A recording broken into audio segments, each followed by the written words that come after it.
Muslim, not particular, those no Muslim 12 Sharia states. I know, yeah. You understand? 12 Sharia states. We don't have 12 Sharia states. We don't have 12 Sharia states, please. We don't have any Sharia state.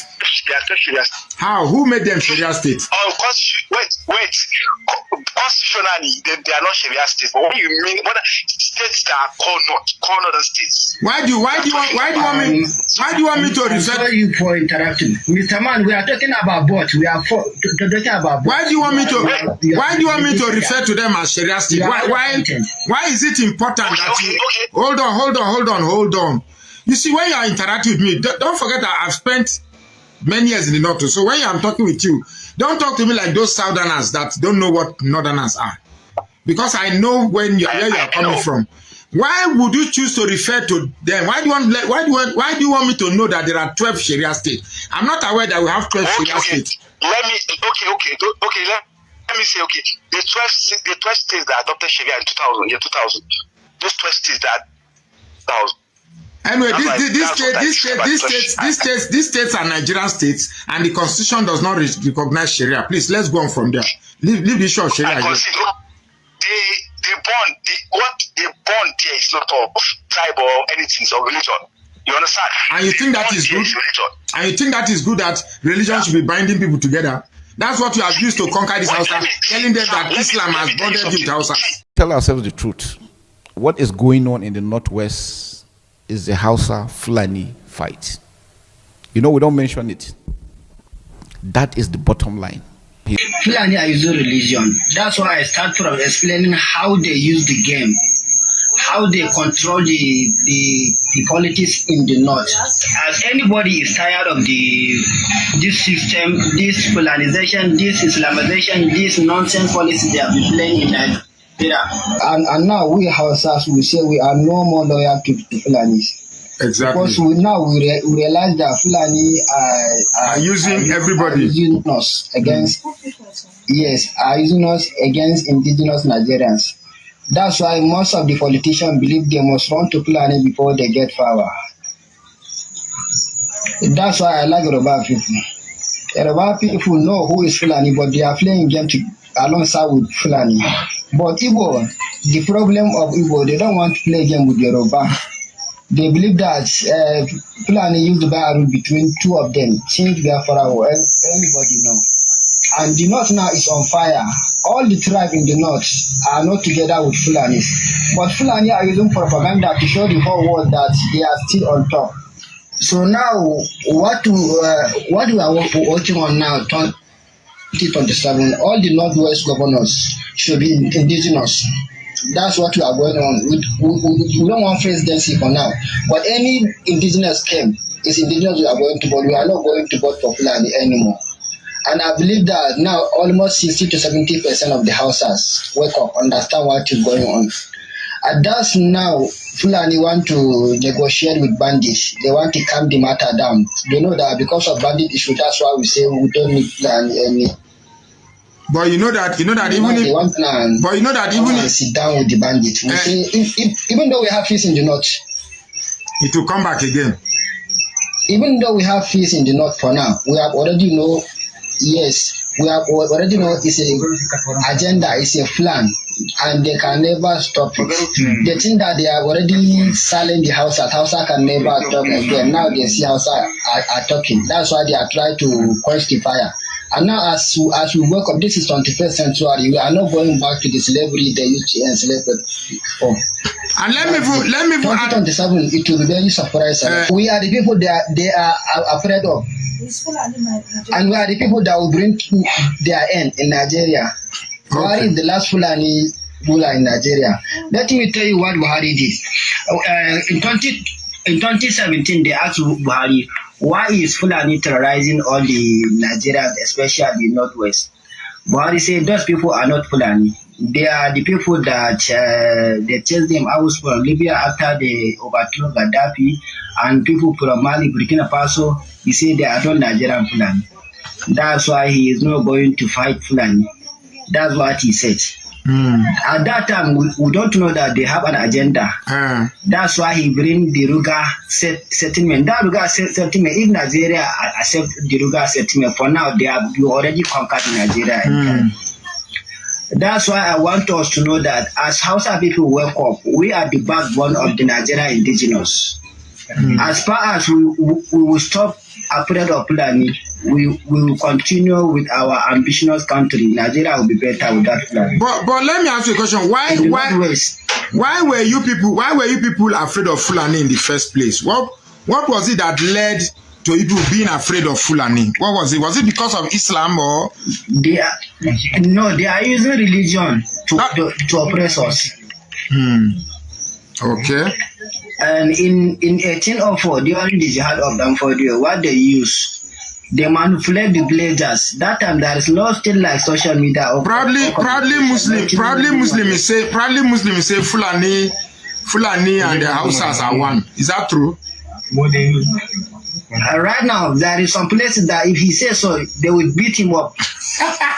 Let him go to Sokoto, let him go to Sabamburni and say it. They will beat him up. The people on the power in the north is Fulani. Fulani are using religion and tribalism to divide Nigeria. They are doing divide and rule. Now, are you not Fulani? Are you not Fulani? I am not Fulani. Okay, you are Hausa? Yeah. Many people from south are running to north because they believe that Fulani have the population, have the votes. Yeah. And 80% of the votes, 80% of the votes that are coming from north, it come from Hausas. Exactly. I want to ask Mr. Awai one single question. Number one, I want to congratulate them, the Hausas, for waking up. That they are woken up now. Because when my father was alive, when I was young, so many years ago, I stayed in Sabongeri in Kanu. And then I discovered that a typical Hausa man, an average Hausa man, they are very nice, very nice people. Very, very nice. So, but these days, when we begin to hear Hausa Fulani and so many things are happening, bombing, kidnapping and all that, so we begin to get surprised. So, but thank God now that the real Hausas, they have woken up and they are trying to remove the sand or the stone from the beans. So, but I'm interested in what he said that they are now separating themselves from the Fulani. But the simple question I want to ask the gentleman is that, how do you think that will be easy for you people when these Fulani people have heard all your political powers, all the kings and governors? Your emirs, your governors, I'm always surprised when I see. Let him answer. I will answer this question. But before you answer, let me first answer. Hold on, I will. When I'm proudly Muslim, he said that only 5% of Hausas no get Fulani blood. In other words, they've conquered you to the extent that they've married your wife, and most of you are. It's a lie. Let me tell you how. Fulani, when you marry their girls, or they marry from you, either you marry from them or you marry from you, they believe that your children are Fulanis. Like you now, when you go to marry a Fulani woman, the Fulani believe that your children is Fulanis. Okay. They don't think that they are your tribe. That's how they calculate their own. Okay. But we know that all the people in this earth are patrilineal. They follow their fathers. Yeah. But for Fulani are different. For Fulani, if they marry from you, the children is theirs. If you marry from them, the children is theirs. That's how they calculate. Okay. It's only 30% of Hausas marry to Fulani. It's only 30% of Hausas. But they use that intermarriage. Most of the Hausa people, we marry their Fulani girls, and they used to give us a sadaka. That time, we don't know their agenda. They will call you and give you one cow and marry their daughter. When you born children, they will carry them, go children, food, they don't become Fulani. That's how they do. Okay. But I'm learning, even all this to me, I'm learning them now. You know these things.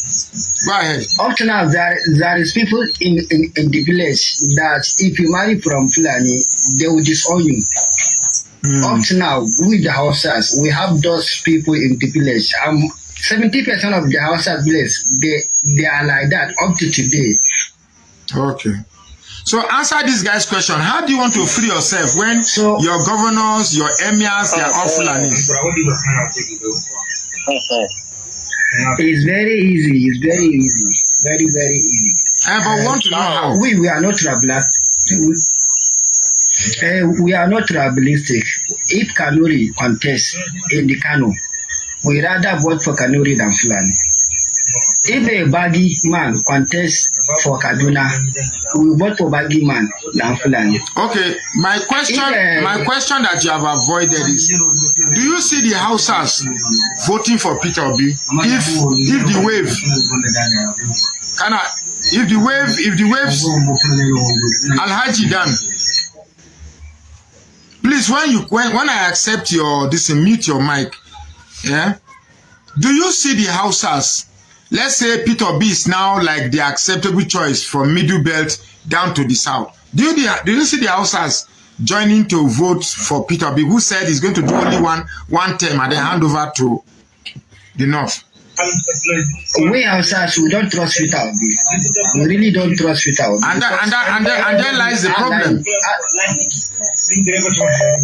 We don't trust him. The reason why we don't trust him because he was already allied with the wrong people. As I tell you, we woke up, we will surprise you in 2023 election. I'm not sure that there is any Fulani man that will win in the Northwest. They are just joking. We will know what we are doing. Not everything you will say on social media. But we will know how far we go. When 2027 comes, you as a Hausa man, you want power to come back to the north after 4 years in the south? Not I don't want power to come to the north now. If I want to come back to the north, that means the power is definitely going to Fulani. That's why I don't want power to come back to the north. From now, I want power to come back to the north after 12 years. That's the average years I want power to come back to the north after we don't succeeded Fulani in the north. But for now, any indigenous come, we vote for him. If we didn't see any relevant candidate, we will still vote for Tinubu like that. But okay, your displeasure with Peter Obi is because he is associated with the Fulani gang, Abi? It depends. No, you still loyal to them. No, I don't think Peter. It's like a lot of you don't know Peter Obi. You are using his small voice and the way he's working. Peter Obi is not a milky person. He's not a subservient person as you think he is. Forget that face. Behind that face is a very... Anyway, let me pick this call from WhatsApp. My brother, you've been calling since your WhatsApp guy. How are you? What is your name and where are you calling from? Running mate. Huh? Okay, you consider the running mate. Okay. What if he comes out with Yusuf? Hold on. What if he runs with Yusuf Dati Baba Ahmed again? Will you vote for him? That one is foreigner. That one is not Nigerian. Yusuf? Dati Baba Ahmed. That one is from Mauritania. He is not Nigerian. He is Fulani from Mauritania. Are you sure? Fulani agenda. Are you sure? Very sure. Okay, I'm knowing that for the first time. I buy this your idea of, because that's what I've been telling my own Southern people. I said instead of power to come to the north, if you allow power to go to Atiku, you are only emboldening the political arrogance. These people that don't care about fixing this country. Yes, Tinubu may be bad, but at least he has succeeded in taking power away from them. The agenda. Do you know how many people lost their lives during Buhari's tenure? You know how many people lost their in Plateau State, in Borno State, in Bauchi State? Bomb blasts everywhere. Then you want us to go back to that history again? I'd rather Tinubu continue instead of this nonsense. Okay, let's go to the guy in WhatsApp. How are you, my brother? Okay, good evening. Ibrahim calling from Niger State. You what? Ibrahim calling from Niger State. Okay, Ibrahim from Niger State. Your contribution, please. Okay, I'm the one posting with my wife WhatsApp that says that that I think I want to discountenance what I want to say. Okay. Our opinion is a minority opinion. You understand? Okay. Are you the proudly Islam on the comment section? Yes, I'm the one. I'm the one. Okay. I don't have up to 1,000 followers. You cannot bring me up. I don't have up to 1,000 followers. No So problem. let me just interact from WhatsApp here. Yeah. He's hearing you. Okay, I've been following you for over 4 years now from Facebook. Go ahead. Even 2 years before the election. You understand? The issue that now let me just discountenance what I want to say. The North, the Muslim North, particularly those Muslim 12 Sharia states. I know, yeah. You understand? 12 Sharia states. We don't have 12 Sharia states. We don't have 12 Sharia states, please. We don't have any Sharia state. There are 12 Sharia states. How? Who made them Sharia states? Wait.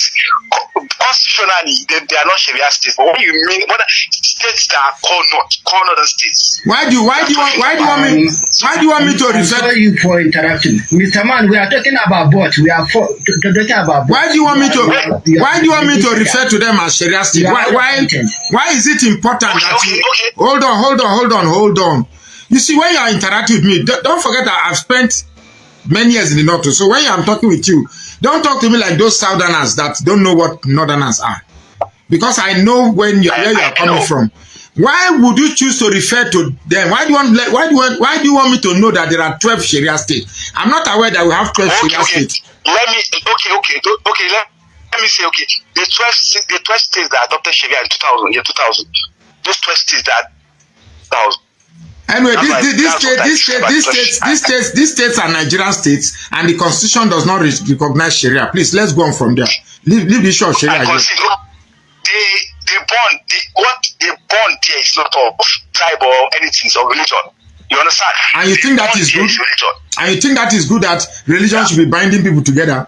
That's what you have used to conquer this Hausa, telling them that Islam has bonded you with Hausa.